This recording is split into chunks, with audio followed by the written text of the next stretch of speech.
വീടുകളിൽ അമ്മായിയുമ്മമാർ സ്വന്തം മകന്റെ ഭാര്യയോട് മോശമായി പെരുമാറുന്ന കാലം, അവളെ അന്യവൽക്കരിക്കുന്ന കാലം, ആ പെണ്ണാണെങ്കിലോ സ്വന്തം ഭർത്താവിന്റെ ഉമ്മയെ ഒരന്യ പെണ്ണിനെ കാണുന്ന പോലെ കാണുന്ന കാലം.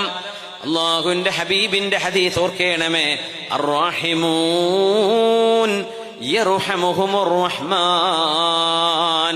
നിങ്ങളുടെ വാക്കുകളിൽ നിങ്ങൾ കരുണ ചെയ്യുന്നുണ്ടോ? ആളുകളെ ഒരാളെയും വേദനിപ്പിക്കാത്ത വാക്കുകളാണ് നിങ്ങൾ പറയുന്നതെങ്കിൽ ഉറപ്പിച്ചോളൂ, അല്ലാഹുവിന്റെ കരുണ നിങ്ങൾക്ക് ലഭിച്ചിരിക്കും. ഇർഹമൂ മൻ ഫിൽ അർളി യർഹംകും മൻ ഫിസ് സമാ.